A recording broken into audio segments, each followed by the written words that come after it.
Hey everyone, how you doing? It's me, Nudger, back again with another video for you and doing something different. Now first of all, I want to say right from the outset, if you're arachnophobic, this isn't for you. Okay?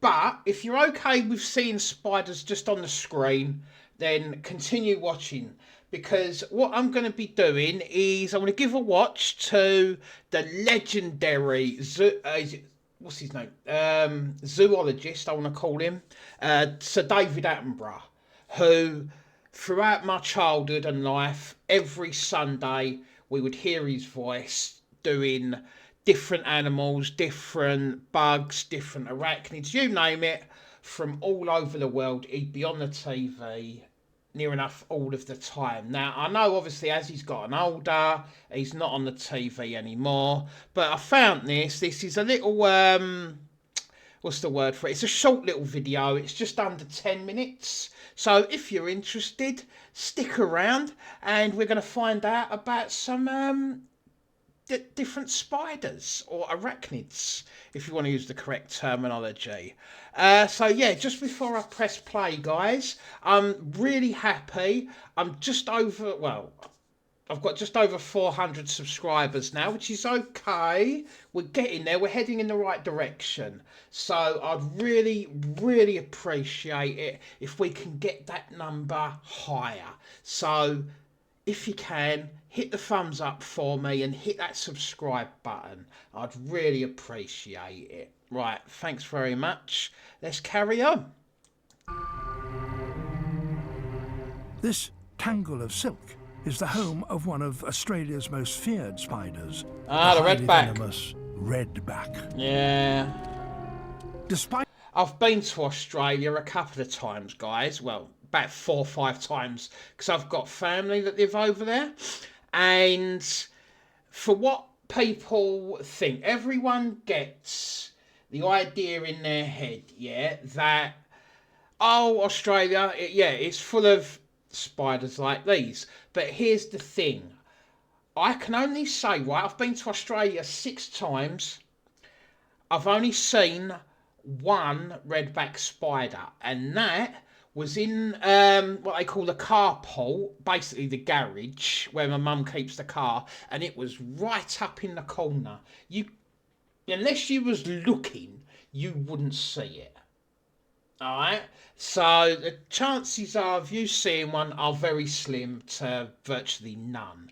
Or if you do see one, stamp on the fucker. Just like you would do here. Stamp on the bastard. So yeah, simple as that. despite its appearance, this web is actually highly complex and very finely engineered. It contains some of the strongest silk produced by any spider. So strong that she can catch and transport prey far larger than herself.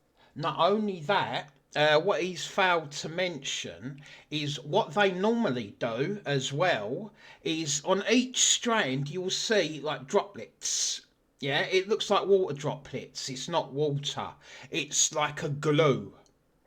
So if anything like this beetle comes across its legs, anything, the minute it touches, it's stuck and it can't move. And of course, it's going to wiggle.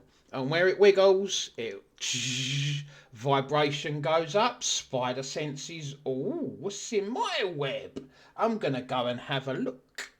So yeah, that's how a lot of redbacks work.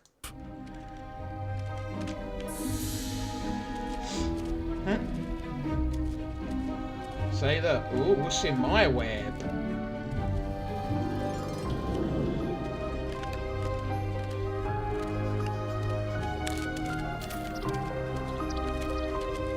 First, she winds strands of silk around the struggling beetle to immobilize it.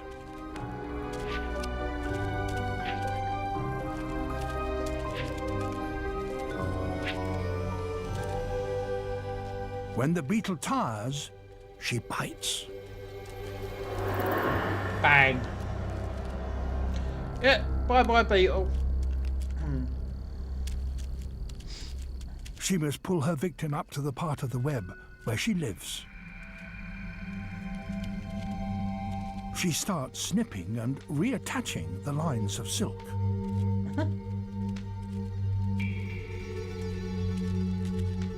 That's mad, isn't it? Oh, right, guys, while that's happening, I've had a theory for years, right? Just quickly.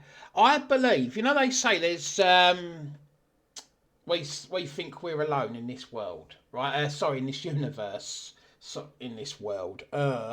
Well, what I believe that arachnids, yeah, ain't from Earth. I don't believe they're from Earth. Because no matter what corner of this planet you go to, you will find different spiders. They can survive in water. Some of them can even walk on water because they're so light they won't sink. So they can survive bobbing on water. So they're on the seas and the oceans and they float about. As well as that, we've got how many container ships taking loads from this country to that country so that they transport that way. But it's also well known as well that Australian funnel webs, a lot of the time, right, they fall into swimming pools. And when they fall into a swimming pool, you'd think they drown. No, not at all. What happens is they curl into a ball, yeah, but they attach oxygen to the hairs on their legs, and that is how they can breathe. So they can survive underwater. They don't, even though they're like the oxygen droplets, they can survive. So I reckon arachnids, and especially octopus, are not from this earth. There is no logical explanation. So if anyone out there can give me a logical explanation or provide me proof that spiders are originally from this earth, I'd like to see it. Like, let me know in the comments, guys. Also, let me know if you are arachnophobic or not. Oops. I forgot the sound. Loaded, and that allows the redback to haul huge weights around her web. Yep. The tiny male watches as she retrieves her catch.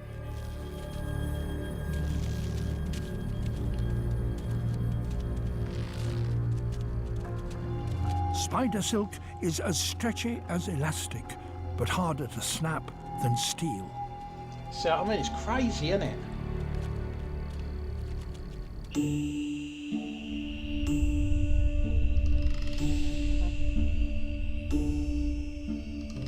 As day turns to night and the forest is plunged into darkness, nocturnal predators are coming out to hunt. One of them is Dinopis, the ogre-faced spider.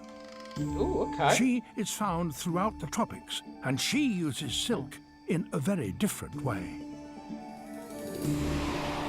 Oh, wow. Look at that one. She has turned it into a net. Oh, yeah, look at that. My point proven her stick-like again. Body makes her hard to spot amongst the branches.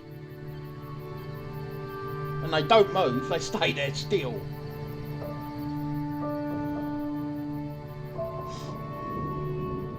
Her huge central pair of eyes are 2,000 times more sensitive than ours. 2,000 times more sensitive. That's insane. And to keep it that way, she completely rebuilds the retina at the back of each eye every single day. They enable her to hunt in almost complete darkness. They're aliens. She hangs an inch or so above the forest floor from a series of silk lines.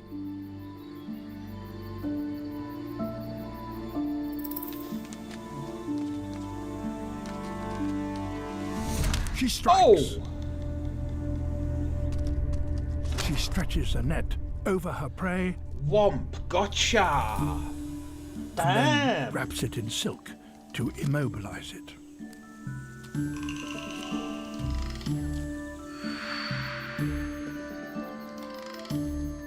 At last, she begins the slow process of digesting her meal. For her prey, at least, the end is quick. Her fast-acting venom kills almost instantly.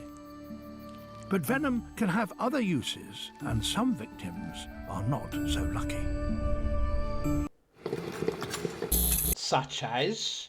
I mean, I know there's a lot that does a lot of damage, so perhaps one of them?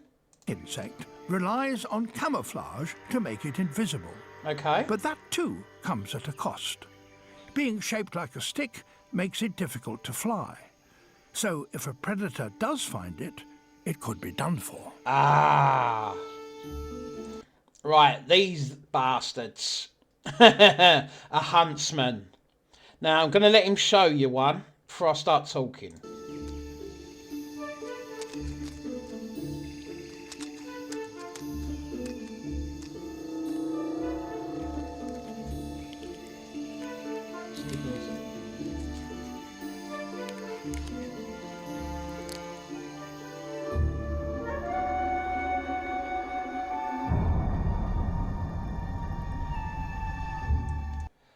There's your huntsman. Oh, sorry. See, I'm looking at my monitor and... Right, I've just seen where my camera is, okay? A huntsman spider, and it's ready to... There we go. Look at that evil-looking bastard. Now, these are the ones in Australia that you'll get in the house. And they can get quite big. Some of them like that. You know, roughly about that big, I'd say. Some can get a bit bigger. So, yeah, their size is scary. But they're no harm to us. If anything, a lot of Aussies say having one of those in your house is a good thing because they eat all the nasty things. So they'll eat other spiders. They'll eat the bugs. If you get, I don't know, the odd mouse, you know, running around, because that happens. They'll catch that. They are lightning quick. They really are lightning quick. And, yeah, they're no harm to humans. It's just the size that we can't deal with. That's all it is. And, yeah, if you saw one, yeah, you'd run. You would run because of the size. You'd be like, fuck that. And gone. A lot of people, flamethrower, you know, I'm selling the house. I ain't going back in there. So, but, yeah, harmless as anything. To strike.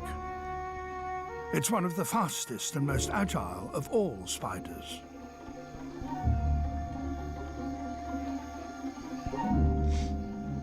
But the stick insect doesn't even try to escape. Look how that's blended in. She has a weapon of last resort.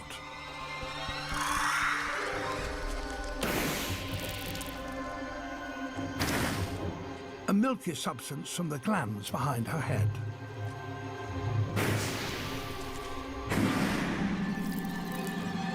The spray can reach 1/2 meter, and she'll have enough to have a few goes before running dry.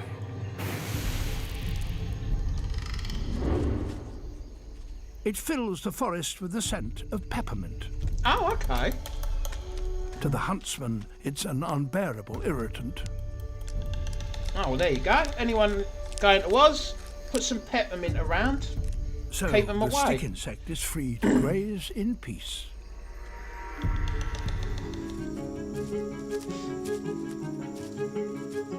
Spiders are usually solitary, but these spiders are different. They're social. Oh, wow, look how thick They that live webbing in groups is. of up to 100, and they're all related. Brothers and sisters, parents, uncles and aunts, all on the Wow. same web. They live side by side and hunt together.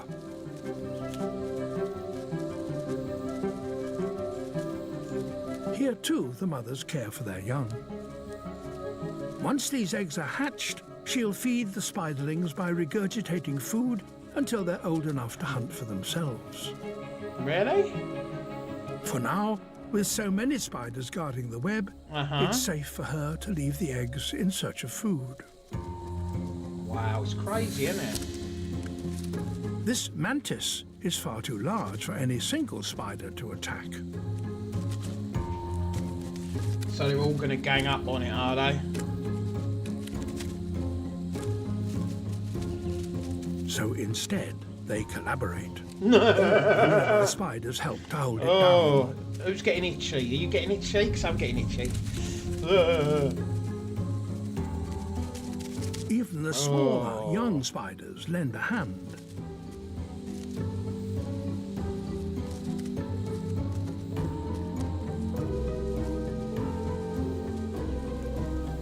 Eventually, when their prey is exhausted, the spiders feed. I know, for a lot of people, that's the stuff of nightmares, isn't it? It's not unusual for spiderlings to eat the bodies of older spiders that have died in the web. In fact, in some species of social spider, the mother always dies when the spiderlings hatch, and they feed on her corpse. So they're cannibals as well. So the generations pass and the family thrives. This vast web will persist for perhaps 5 years until eventually the family moves on. Wow.